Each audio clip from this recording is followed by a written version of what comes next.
मेरा नाम अनन्या है। आज मैं 33 की हूँ। दिल्ली के एक अच्छे सेक्टर में रहती हूँ। 3 BHK फ्लैट, कार, बच्चा, पति की अच्छी जॉब। बाहर से देखो तो सब कुछ परफेक्ट। सुबह उठकर चाय बनाना, बेटे को स्कूल ड्रॉप करना, शाम को जिम या मार्केट, रात को डिनर और टीवी। लेकिन रात के 1 बजे जब घर शांत हो जाता है, मैं बालकनी में चली जाती हूँ, एक कप गर्म चाय लेकर। सिगरेट नहीं पीती कभी, लेकिन उस वक्त चाय की गर्माहट में भी वो पुरानी आग महसूस होती है। वो आग जो 2015 में जली थी और आज भी कभी कभी जल उठती है।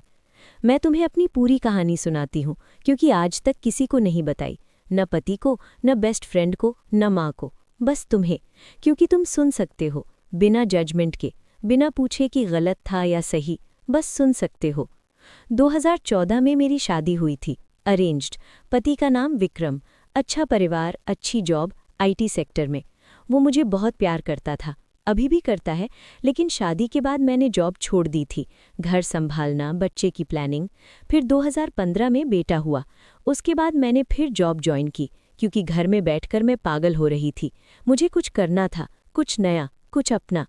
जॉब लगी गुरुग्राम में, एक अच्छी मार्केटिंग फर्म में। Brand promotion, client meetings, travel, team में 15 लोग। और वहाँ अभिजीत, सीनियर अकाउंट मैनेजर, 32 साल का, शादीशुदा, 2 बच्चे, एक लड़का एक लड़की।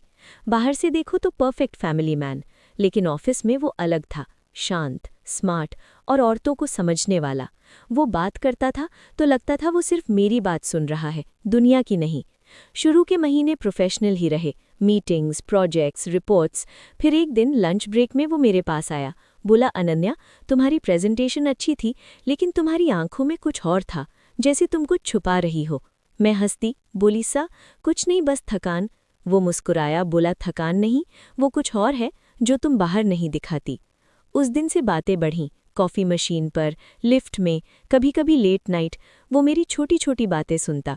मैं घर की बातें नहीं करती थी, बस ऑफिस, सपने, कि मैं एक दिन अपना ब्रांड लॉन्च करना चाहती हूँ। वो सुनता, कहता, तुम कर लोगी, तुम में वो फायर है। मैं शर्माती, लेकिन अंदर से अच्छा लगता। धीरे धीरे वो मेरे करीब आने लगा, कभी हाथ लगाना, कभी कंधे पर हाथ रखना।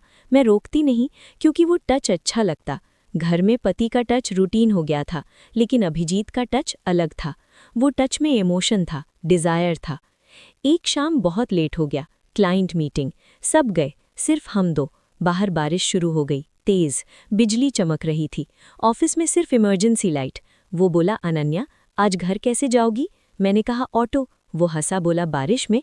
मैं ड्रॉप कर दूंगा, मेरी कार है। मैं मान गई। कार में बैठी, वो ड्राइव कर रहा था, रेडियो पर पुराना गाना। मैं खिड़की से बाहर देख रही थी। उसने मेरा हाथ पकड़ा। मैं चौंक गई, लेकिन छुड़ाया नहीं।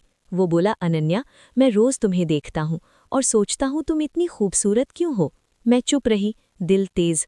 वो कार साइड में रोकी, जहाँ कोई लाइट नहीं थी, सिर्फ बारिश की आवाज़। फिर वो मेरी तरफ मुड़ा, मेरे गाल पर हाथ फेरा। मैं सिहर गई। उसने कहा, मैं जानता हूँ ये गलत है, लेकिन मैं रोक नहीं पा रहा। मैंने आंखें बंद की। उसने मुझे किस किया, पहली बार, गहरा, पैशनेट, जैसे वो मुझे सालों से चाह रहा हो। मैं भी जवाब दे रही थी, मेरे हाथ उसके बालों में। हम दोनों खो गए। उस रात हम होटल गए, छोटा सा, साफ सुथरा। रूम में घुसते ही वो मुझे गले लगा, फिर किस, कपड़े उतरे। वो मुझे छू रहा था, ऐसे जैसे मैं उसकी दुनिया हूँ।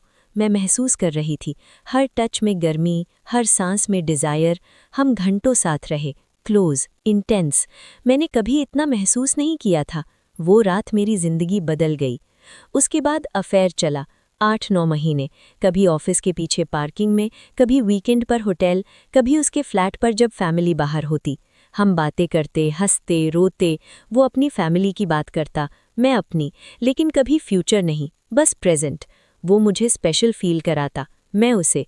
फिर एक दिन उसकी वाइफ को पता चल गया, मैसेज, फ़ोन, शक। वो घर गया, मुझे बताया, बोला, अनन्या, हमें ख़त्म करना होगा। वाइफ ने धमकी दी, बच्चे, फैमिली। मैं समझ गई, रोई नहीं, बोली, ठीक है, लेकिन तुमने मुझे सिखाया कि मैं औरत हूँ जो चाह सकती है, जो फील कर सकती है। हम अलग हो गए, कोई कांटेक्ट नहीं। मैं घर पर फोकस की, बच्चे, पति, लेकिन अंदर जलन। कई रातें अकेले में याद करती, बाथरूम में, आंखें बंद करके। वो टच, वो किस, वो क्लोजनेस, और महसूस करती वो आग बुझी नहीं, बस शांत हो गई। 2020 लॉकडाउन, सब घर, पति और मैं, बच्चा। हमने टाइम स्पेंड किया। पति ने कोशिश की मुझे खुश करने की, लेकिन वो पैशन नहीं था, वो लव था, केयर था, लेकिन वो फायर नहीं जो अभिजीत के साथ था। 2022 में पति को प्रमोशन मिला, हम शिफ्ट हो गए, नया घर, नई जिंदगी। मैंने सोचा सब भूल जाऊंगी, लेकिन नहीं भूली। 2024 में एक दिन मैसेज आया, अननोन, अनन्या, अभिजीत बोल रहा हूँ, मैं अलग हो गया हूँ, डिवोर्स, बच्चे वाइफ के पास हैं, मैं अकेला हूँ, क्या हम मिले? मैंने पढ़ा, दिल धड़का, लेकिन जवाब दिया, नहीं, अब नहीं, मेरे पास फैमिली है, मैं नहीं चाहती कोई फिर दुखी हो। वो बोला, समझ गया, लेकिन याद रखना तुम मेरी सबसे खूबसूरत याद हो। आज भी वो मैसेज डिलीट नहीं किया। कभी कभी पढ़ती हूँ, मुस्कुराती हूँ, सोचती हूँ जिंदगी में कभी कभी ऐसी आग लगती है जो बुझती नहीं, बस शांत हो जाती है, लेकिन जलती रहती है। वो आग मुझे ताकत देती है, मुझे याद दिलाती है कि मैं सिर्फ माँ नहीं, सिर्फ पत्नी नहीं, मैं अनन्या हूँ, जो चाह सकती है, जो जिंदा है। अब मैं घर संभालती हूँ, बच्चे को पढ़ाती हूँ, पति के साथ हंसती हूँ, लेकिन रात को जब अकेली होती हूँ, मैं उस आग को महसूस करती हूँ और मुस्कुराती हूँ, क्योंकि वो आग मेरी है, मेरी सीक्रेट है, मेरी ताकत है। तो तुम सब सुनने वालों, अगर तुम्हारे अंदर भी कोई ऐसी आग हो, कोई याद, कोई डिज़ायर, तो उसे दबाओ मत, उसे जीने दो, क्योंकि वो तुम्हें याद दिलाती है कि तुम इंसान हो, जिंदा हो। अगर ये कहानी तुम्हें पसंद आई, अगर ये तुम्हारे दिल को छू गई, अगर तुम भी कभी कभी ऐसी रातों में सोचते हो कि ज़िंदगी में और कुछ होना चाहिए, तो प्लीज़ इस चैनल को सब्सक्राइब कर लो, बेल आइकन दबा दो, ताकि अगली कहानियाँ भी तुम तक सबसे पहले पहुँचे। मैं ऐसे ही अपनी ज़िंदगी की बातें, इमोशंस, यादें और वो छोटी छोटी आगे शेयर करती रहूँगी, जो हम सब के अंदर कहीं ना कहीं जलती रहती हैं। सब्सक्राइब करो, कमेंट में बताओ क्या महसूस हुआ, और शेयर करो उन लोगों के साथ जो समझ सके।